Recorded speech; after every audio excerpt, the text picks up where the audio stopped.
Pengakuan terkejut pelatih Timnas Filipina U16 bukti regenerasi Timnas cerah di masa depan. Permintaan Nova Arianto sukses dikabulkan saat melawan Filipina. Biaya sidang Martin Paes di kas kian ramai. Stiker keturunan Haus Gol ini akhirnya mendapatkan respon positif. Coach Sintayong dikabarkan akan absen. Simak informasi selengkapnya sebagai berikut.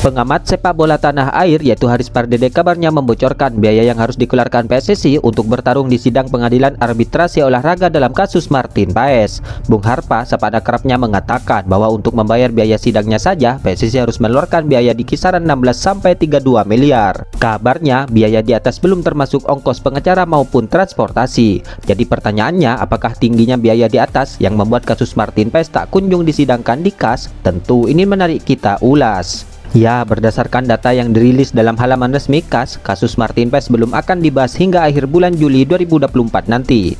Biaya untuk bertarung di KAS ternyata tidak murah. Mungkin untuk Erick Thohir ataupun PSSI tidak mahal. Saya juga baru tahu dan mendapatkan informasi ini dari sumber yang kredibel, kata Bung Harpa mengutip dari channel YouTube miliknya. Bayangkan bagaimana perjuangan PSSI khususnya Bapak Erick Thohir. Walaupun nanti pembiayaannya dari uang kas PSSI, ini merupakan bagian dari upaya membuat tim nasional kita berjaya dengan memuluskan Martin Paes memperkuat timnas Indonesia, lanjut sang pengamat. Ya, kehadiran Martin Paes memang sangat dibutuhkan di timnas Indonesia. Penjaga gawang 25 tahun ini diharapkan dapat memperkuat timnas Indonesia di babak ketiga nanti di kualifikasi Piala Dunia 2026 zona Asia. Meski sudah mendapatkan paspor Indonesia sejak akhir April 2024 kemarin, kiper FC Dallas tersebut belum eligible untuk memperkuat skuad Garuda. Penyebabnya karena Martin Paes dinilai melanggar persyaratan artikel 9 ayat 2 peraturan FIFA soal penggantian asosiasi dari KNVB ke PSSI.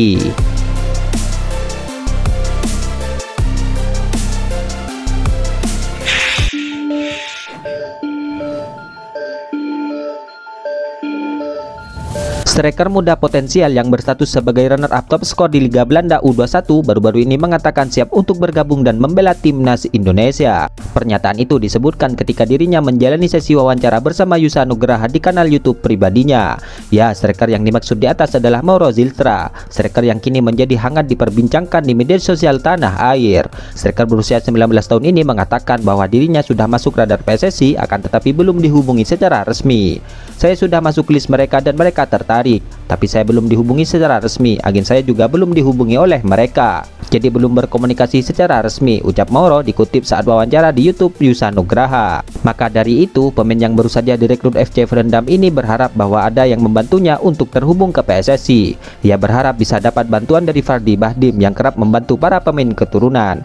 Dia Fardi bukan agen saya secara resmi, tapi tentu dia bisa membantu saya untuk menghubungkan dengan PSSI. Saya punya statistik yang bagus dan saya pikir saya bisa bermain di sana kalau PSSI mengundang saya, jelas Mauro. Terkait hal ini, Hamdan Hamedan lantas memberikan respon. Hal itu diketahui dari unggahan Instagram stories Yusa Nugraha. Tenaga ahli Kemenpora ini menjelaskan bahwa sosok Mauro sejatinya masuk dalam list. Bahkan mereka mendapatkan laporan performanya dari pelatihan. Tahun lalu kami list beberapa opsi pemain depan diaspora dan Mauro ini masuk dalam list 10 pemain depan yang potensial, ucap Hamdan Hamedan. Maka dari itu tinggal menunggu saja apakah Coach Sintayong nantinya akan berminat untuk mengambil pemain keturunan yang siap membela skuad Garuda ini.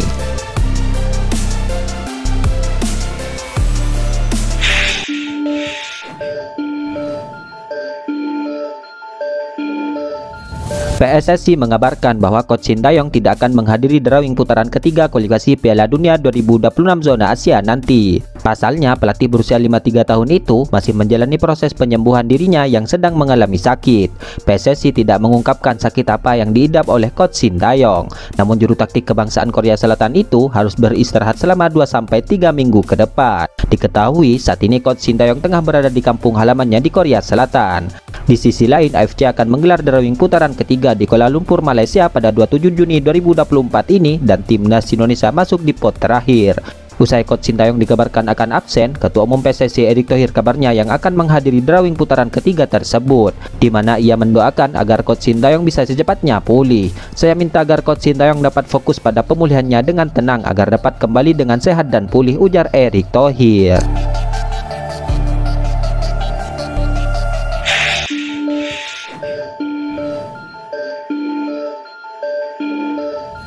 Memasuki lanjutan babak penyisihan grup A Piala ASEAN U16 ini, pelatih timnas Indonesia U16 yaitu Nova Arianto sempat mengungkapkan harapannya agar asuhannya tidak hanya berfokus pada kemenangan saat melawan Filipina U16 baru-baru ini. Laga yang dihelat di Stadion Manahan Solo itu memang diharapkan menjadi kesempatan bagi skuad Garuda Muda untuk mencetak sejumlah gol. Nova Arianto mengatakan meskipun timnya telah sukses mengalahkan Singapura dengan skor 3-0 pada pertandingan sebelumnya, penting bagi pemain untuk tetap menikmati permainan dan mencetak lebih banyak gol. Tentunya kami berharap bisa mencetak banyak gol, namun yang lebih penting lagi adalah para pemain dapat menikmati permainan lebih lagi setelah pertandingan pertama, sehingga kami dapat meraih hasil yang lebih maksimal, ujar Nova. Lebih lanjut, Nova juga tidak menetapkan target spesifik berapa gol yang harus diciptakan, namun yang terpenting adalah memastikan kemenangan untuk menjaga peluang lolos ke babak knockout nantinya. Kualitas tim Singapura memang di atas Filipina, tetapi sepak bola itu tidak bisa diprediksi seperti matematika. Oleh karena itu, saya mengingatkan para pemain untuk tetap waspada dan bekerja keras di lapangan jika kami ingin meraih poin penuh, tambah sang pelatih sebelum pertandingan. Nova juga menyatakan bahwa timnas Indonesia U16 berada dalam kondisi yang prima menjelang pertandingan tersebut, dan kini apa yang diinginkan Nova Arianto pun seakan dikabulkan secara detail oleh para pemainnya, di mana tim muda merah putih sukses memenuhi apa yang menjadi pesan sang pelatih sebelum laga dimulai.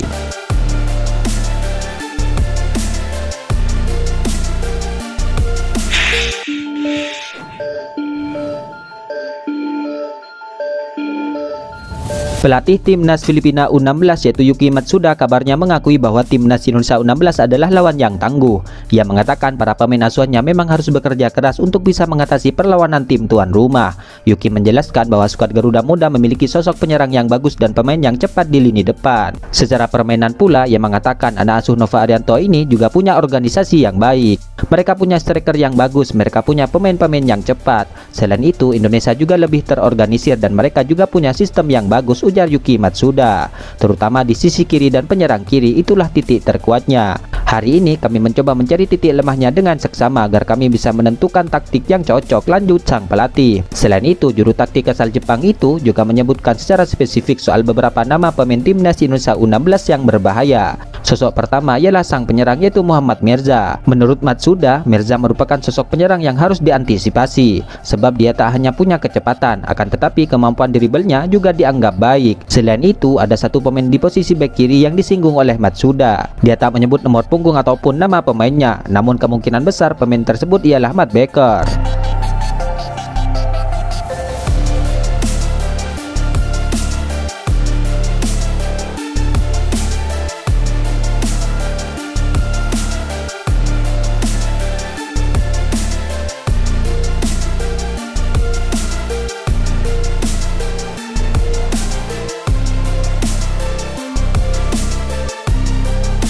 Itulah ulasan terkini hangat dan menarik seputar tim Merah Putih yang dapat kami sajikan hari ini. Jangan lupa dukung terus tim Merah Putih di channel ini dan salam olahraga.